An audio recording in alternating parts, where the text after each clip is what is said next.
I should actually reverse this and have the city back Yeah, do it, man.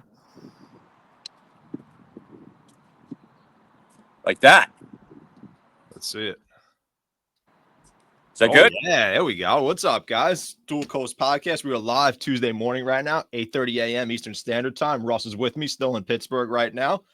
Coming off an extremely amazing weekend at the Kids of Steel Marathon 5K. Me and Russ were both together over the weekend in Pittsburgh. Russ, how you feeling coming off that weekend? Dude, rejuvenated. I'm on fire because it has been kind of a whirlwind of a trip.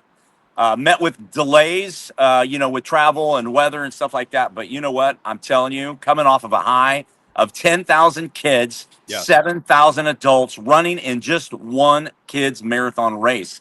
Yep. I heard from one of the runners that we interviewed that there were over 45,000 that were there. And unbelievable. We didn't get to see Sunday because we were heading out.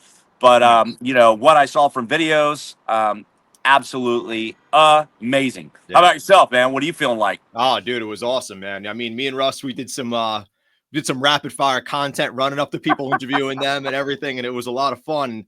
Just the magnitude of what was going on there was absolutely incredible. To be at an event where all the parents were supporting their children was just incredible to me, that there was that amount of people there who brought their kids out for this specific race.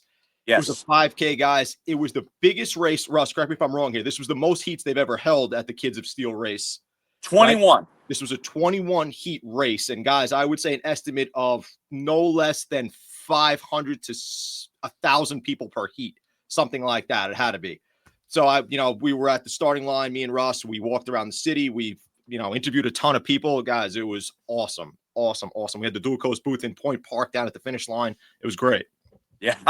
We were high energy that day, and Dan and I were bouncing around with Tanner and his gal Carly, who are putting some props out there to Point Park University in downtown Pittsburgh. Shout out Tanner, Social media guy followed us around, got some 4K film that we're looking forward to seeing, and some photos. So, but it was an amazing, epic morning because just like you said, Dan. Not only were there parents, but there were many families that were there. Absolutely. And if you think about plugging Move Today 365, what am I about? I'm about, getting families outside and doing activities. So not only were there single parents there, maybe parents had to work or whatever, but there were families present running together in this race. And I was really, really impressed, not just with the organization of the race, but I was impressed with the volume. And I knew that they said going into this, they were probably going to have about 10,000 kids. I wasn't thinking in my head all of the parents in addition to that, but wow, that was impressive. Yeah, it really was, guys. I mean, at least I would say 10,000 kids minimum. I mean, all the families were there running in spirit with them too. Everybody was supporting their children. And it was pretty incredible how much effort goes into youth fitness at this event. And everybody we asked, Russ, and everybody we interviewed, we asked the parents pretty much that same question of what does the fitness of your children mean to you, or the health of your children mean to you? And it was incredible, all the answers that we got. Everybody coming out there to support their kids in this race. I mean, just the sheer fact that you're bringing your kids to a fitness style event as opposed to something that is based on, technology or video games or something like that is pretty incredible to me, honestly. You're bringing somebody to an event that sponsors health and fitness and these kids were what ages would you say, Russ? I would say they were. Oh man, I saw kids barely walking. Yeah, with a number on them. Yeah, exactly. Now, granted, it's only a one. It's not a marathon, but it's a 1 mile run, which is actually perfect for kids, right? And when you saw these kids at the finish line, they red face and they're putting all their energy. I remember asking one kid, I said, "Did you finish first?" And he's all, "No." But many kids did but you say they finished first. Many kids did say they finished first. But yeah, just the atmosphere that was created from these kids, and all the kids that I interviewed running up to them and stuff like that, and just kind of doing rapid fire back and forth, guys, were so psyched up about this event. It wasn't like, oh, I'm not really happy to be here. Not one kid said that. Yes. All the kids were excited to be there. They were excited to run. They were excited for the event.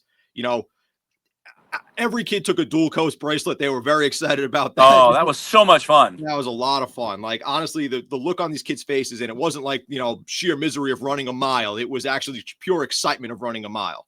Yeah. Which, the only thing I was disappointed with, Dan, is that I didn't stand in the long line for Chick-fil-A and a chance to spin the wheel to get, free chicken. Yep. But eat more cows. We thought we eat more cows is correct. We thought we were going to outsmart the crowd, and when it started raining, we thought everybody was going to clear out and we were going to get the Chick-fil-A, but that didn't work out too well. No, didn't work. And the thing about it was, there was a chance that you might not get the chicken. You had to spin the wheel, and you might walk away with a bracelet. Shout out basing the cow. But yeah, I was trying to interview the Chick-fil-A, and but they didn't talk. So that didn't work out so well. Yep, agreed. We did get a picture. Agreed. We did get some good pictures. So tell me, in your opinion, was there one moment that stood out most prominent for you from that Saturday marathon? Actually, two moments, in all honesty. Okay. One was at the starting line and watching all the looks on these kids' faces as everybody just kind of sprinted out of the gate. That kind of stays with me a little bit, that these kids had that much sheer joy going to run this marathon, and the kind of attitude to put together with their parents, the way they bonded with their parents, kind of thing, how they were all, the parents were all involved and everything like that. That kind of stands out in my mind. And that just created like some sheer joy for me, honestly, because you don't see that too often. There's not many events that have a parent-child type of thing in that type of scenario with that magnitude, in my opinion. And you don't get to see it too often. You don't get to witness it too often. Yeah. Secondly, number two. What's up? I said number two. Here we go. Number two actually relates to you. With that little girl who remembered you speaking at the schools. Anna. And she really wanted a book, a Move Today book. That stands out in my mind greatly, because that means you made a true impact on her that day at that school. And she remembered you from 4 or 5 months ago now, I would say. She remembered exactly who you are. She knew exactly what you spoke about. I even asked her in an interview. I said, what did Mr. Rogers speak about? She said, moving, getting out and moving. That's pretty special, dude. And I mean, that had to resonate with you to some degree as well. Like, that was incredible. Oh, absolutely. Yesterday in the TV interview, I got to, down in Miami, I got to, I shared a little bit about that. And, I get emotional, really, when I think about it, because, my message of movement, it's passionate. It's in my blood, right? And so when I'm trying to encourage these kids to get out and move, and I had this girl that, came up to me, and she said her friend Ryder got one of my, my books. And I knew what it was. It was a paperback book, which is, one book, right, of the 5. And, as we were talking, and I could just sense in her, like, I would love to have a book. Like, you know what I mean? She really did. So in my mind, I got to be honest, in my mind, I was reaching into my bag to get out another paperback book. But, it was like, this girl was so giddy. It's like, you know what? I need to give her the hardback version, which is all 5 books in one. Yeah. And so I gave her the anniversary edition, signed it away. We took photos. It was so meaningful. And then I saw her mom's post on Facebook that night. Yeah. And so I commented on it, and it's just like, that will forever be etched in my heart, because she, just like you said, she was listening that day. And I got to tell you, that day at Charleroi Elementary, just about 40 minutes outside of Pittsburgh. Yeah. It was a frigid day, but we were all in the gym. There was about a total of 600 kids. And I was joining P3R, who is promoting this kids marathon. Yes. So I got 10 minutes, per 6 classes. And then P3R came on there, and they're promoting. They had 100, and I believe it was 104, 107 participants from their school in the marathon. Unbelievable. And they were in the last heat number 21. And so, going back to that moment, and it's like, I shared in that, and I know P3R works super hard at this event all year round. So, behind the scenes, P3R, Kids of Steel, they are doing their work behind the scenes, going to these schools, getting kids active, getting Yep. kids moving, and then it all culminates into this one event that happens annually Yep. and at the kids marathon. And so they went from 8,000 last year to 10,000 this year. Right. Whew. You imagine what next year's going to be about. You Yeah. know, I mean, Massive. it's unbelievable. Massive. Yeah. And we had that discussion at the finish line, how P3R goes around to these schools and develops this program and everything and recruits all these children from, it's got to be pretty far off the Pittsburgh city area. I would say the radius has to be quite large, maybe within Exactly. like 100 miles type of thing.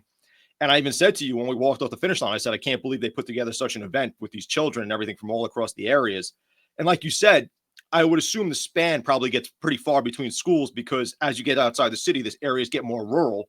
So I have to assume there's a pretty big radius that P3R goes through to recruit all these children and, get these kids to these events. 100%. Yeah. But yeah, it was absolutely incredible. Yeah. And, shout out to Hunter and Marie who go out to the schools and do that. I spent time with them. And I'm just so grateful that you and I had the opportunity to go there. I know that we came away with things that we would do maybe not do differently, but do things in addition to we learned what we did. It's always a learning experience when you go to something for the first time.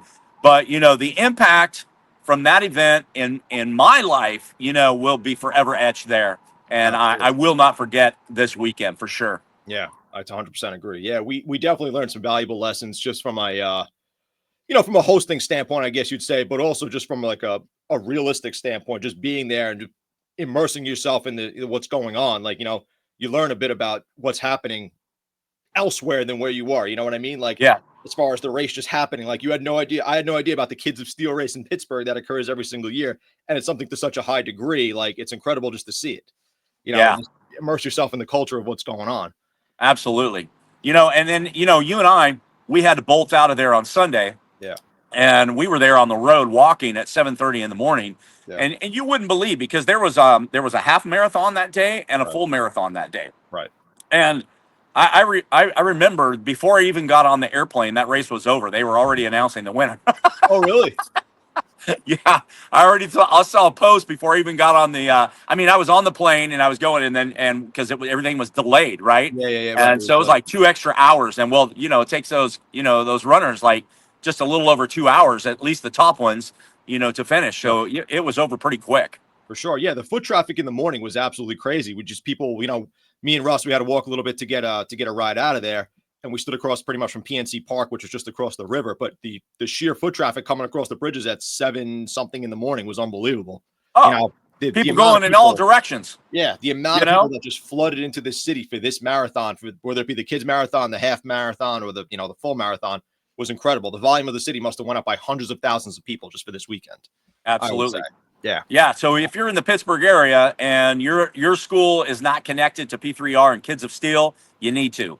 Yeah. You got to get connected. You got to get them, in your school and have them come and inspire you.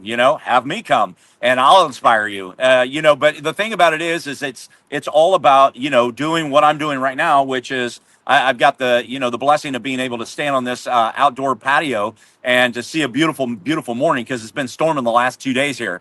To be able to stand here and be outside and to plug the importance of connecting with other people, but also connecting with nature and getting outside and moving. That's the most important thing. Get outside and move. Yes.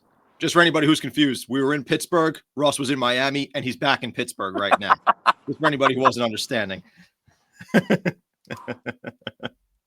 Yes. Thank goodness the skies were friendly. I know you in your venture, you hit some bumps along the way. We hit some bumps last night coming through the clouds for sure. Mm-hmm. I'll just, highlight that real quick.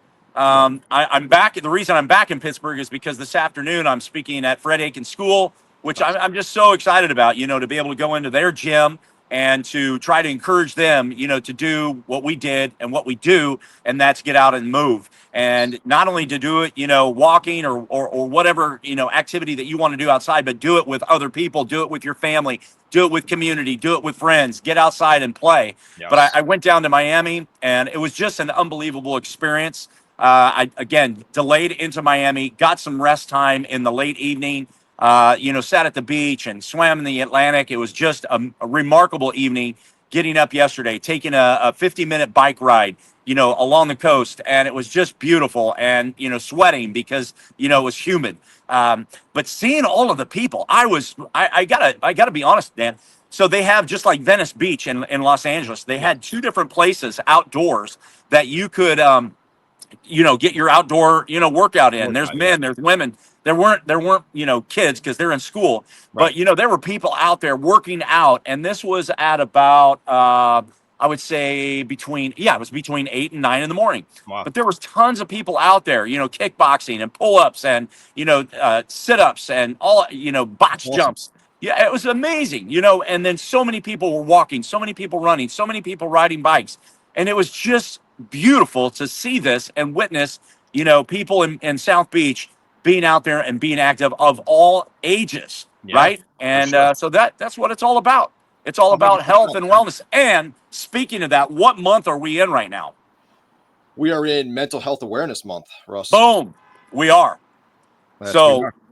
Come on, let's touch base on that, man, and the importance of it, right? Yeah. What can people do? Well, it's huge, honestly. I mean, we've had this discussion with a couple of people actually who, struggle with some mental illness, and this month means a lot to them. Obviously you have things like me and Russ that you could listen to as far as, mental health and everything like that, but you could also always reach out to counselors or anybody of that degree if, you're truly struggling. And, me and Russ were actually touching on this a little bit over the weekend about how the physicality of what's going on at this event that we were witnessing also aids in the mental health of people, children, parents, and everything like that. Getting them away from maybe the technology, getting them out and, into society a little bit, getting them out and, hiking. And Russ, you could touch on this with, your new book coming out. Getting them outdoors a little bit, I think will actually aid in a lot of children's mental health, people's mental health. We always try to tie in the physical factor and the mental factor on the podcast. And I think a lot of that ties into this month very greatly. But, I think for those who are struggling, I think the physical aspect of things may actually help to some degree. And Russ, you could tell me what you think about that. Tell me if you agree on that. Yeah, absolutely. We have a close friend. Won't mention her name, but we have a close friend who struggles with mental illness almost, I would say every 4 to 6 weeks. And I know she just it's something that she wishes she didn't have. She is active, but I'll tell you, one of the best things that you can do if you're struggling is to get help, and to connect with other people, and then do this. Get outdoors. Those are 3 things that you need to do. You need to get help. You need to get with other people. You need to get outside, and you need to connect with nature. You need the vitamin D. You need to be able to get out and to just breathe in the fresh air and take walks, take a run, do yoga outside, take a class outdoors, whatever it may be in your community, but get outside and connect with nature, connect with other people, because getting the fresh air and moving your body outdoors is one of the best things to aid against mental illness. So if you're out there and you're struggling, you can always message us. We can get you some help. We can walk you through to a certain degree. And then at that point, probably turn it over to somebody else. But, our aid is we cannot stress enough the importance of getting outside and moving your body. Correct. And, we were witness to that all over the weekend, right? Everybody all over the weekend. Everybody outside, getting moving, aiding themselves from a physical perspective and a mental perspective, I would say. And, I feel like there's a lot of lessons that can be learned from that, and I was thinking about this over the weekend, Rush, just to tie back real quick. How many parents probably learned a lesson from their children who were out there running in that event, showing that they wanted to be physical, they wanted to get out there, they wanted to compete, they wanted that mental aspect of things, they wanted that physical aspect of things. And the parents who probably, some, but a lot probably haven't had that mentality in quite a number of years, if you know what I mean, because they're seeing their children in that competitive spirit still. And a lot of parents, I would say, I'm not a parent, you are, but, you still have a competitive edge, Russ. I'm not saying you don't there. But, I feel like a lot of parents probably lose that competitive spirit as they get a little bit older and they see the kids ready to compete and they have that mental fortitude and they want to get out there and stuff like that. And it's probably intriguing for a lot of parents, in my opinion, and, just adults in general seeing that.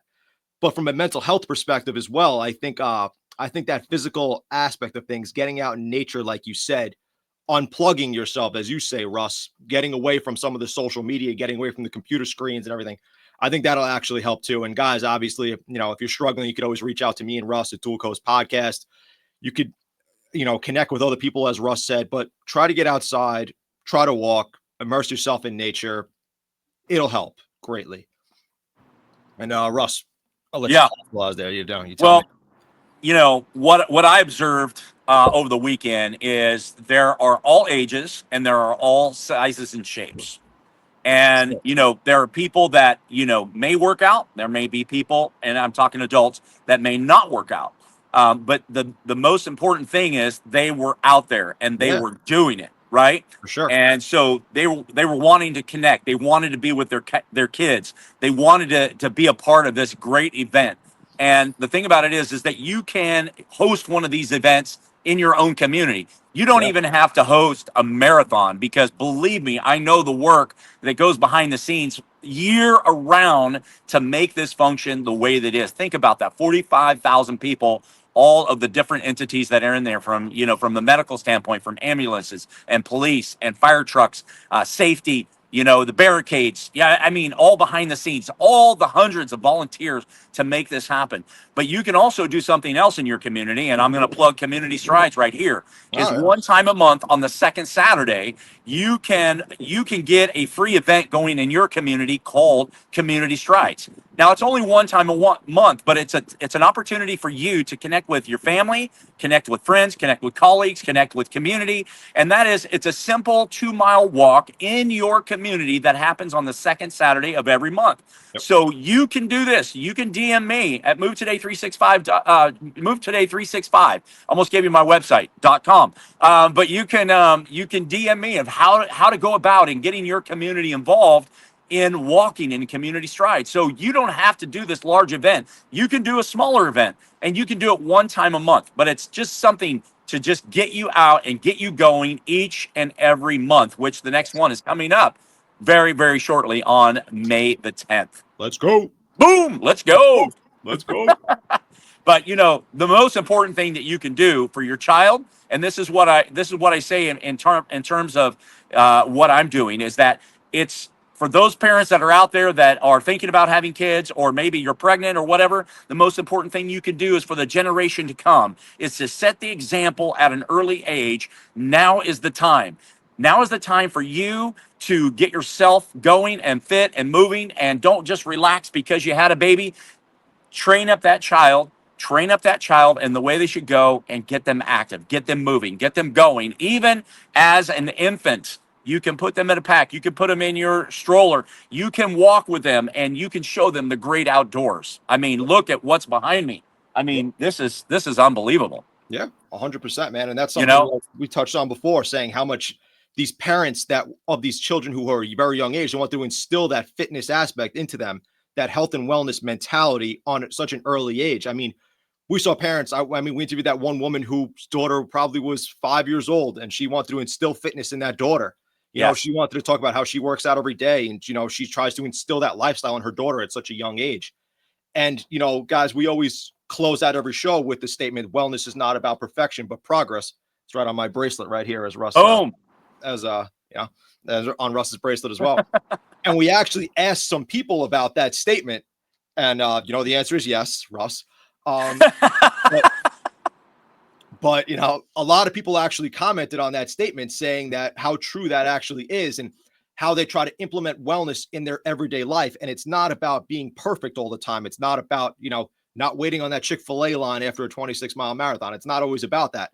It's about constantly getting better every single day and putting your best foot forward every single day, whether it's from a physical aspect, a mental aspect, whatever it may be. It's just a matter of making yourself one step better every single day, not always about being perfect. Just get better every single day, and constant progress and constant progress. Yeah, what Dan was commenting on is that there was this one kid that was there, and we interviewed him at the table, and we're like, "What do you think about this statement? Wellness is not perfection, but progress." And he's all, "Yes." Yes. All right, good answer. Yes. And the answer is yes. The answer is yes. For anybody wondering. The answer is yes. We just wanted a little bit more elaboration. Yeah. But Oh guys, man. we came up an awesome weekend. Super weekend. It was a Super great fun time. this morning. Super fun, guys. Community Strides coming up this coming weekend. Russ, that this coming weekend at the 10th, isn't it? It is. This coming weekend, guys, Community Strides. Get out there. Tag Move Today 365 and all your posts on Instagram for Community Strides. We have a very big event coming up in 2 weeks at Impact Santa Cruz as well. May 18th Absolutely. weekend. I'll be out in California. Me and Russ will be back together for that. And, we'll put some content up, guys. You check us out on social media. Obviously, listen to Dual Coast Podcast on YouTube, Spotify, Amazon Music, Apple Podcasts. Check us out, guys. Follow us, subscribe, and let's go. Let's go. Let's go. One baby. last plug for that May 18th event is, in addition to that, I've got 2 books coming out that day. One that is called Unplugged, which goes right in line with this, but it's the previous books on the Today books were all about, for kids. There's, a lot of big, colorful pictures, big words, great for first-time readers.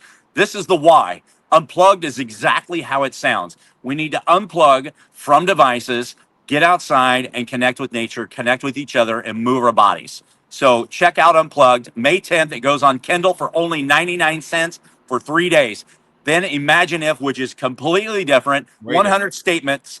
It is an amazing book because it's the inspiration behind the story, which is a mother in Huntington Beach who had her children out on the beach at 7 a.m. on a Saturday. They could have been doing anything that day. She had them out there picking up garbage. And that inspired me to write the words Imagine If, which ended up over the period of the last year and a half to culminate into a book, which is a great desktop book. It's a great coffee table book, but it's 100 statements that get you to think, self-awareness about what am I doing? Am I smiling at people? Even the people I don't know, am I smiling at them? Am I giving hugs to people who need a hug? Am I doing community service? What things can I do more? So this is a great book. It's also available on Kindle for 3 days for 99 cents, which is a bargain. But you'll find it on May 18th on Amazon. Make sure 5-star review. Let's go, man. This is not Uber, it's guys. exciting, man. I think I'm coming here every weekend. I'm promoting from the corner of Pittsburgh. I like it. Last but not least, guys, all the Dual Coast merchandise starting to hit a little bit. We got the hats coming out. We got T-shirts coming out. There he is. Boom. Right there. Promoting, baby. T-shirts, sweatshirts. So that's all starting to come out a little bit. We'll get that going, guys, on the website, and we'll keep you guys involved. But check us out next week, guys. We'll be back next Tuesday morning. Community Strides this upcoming weekend. Impact Santa Cruz, May 18th. Take care, guys. Have a great day, everybody.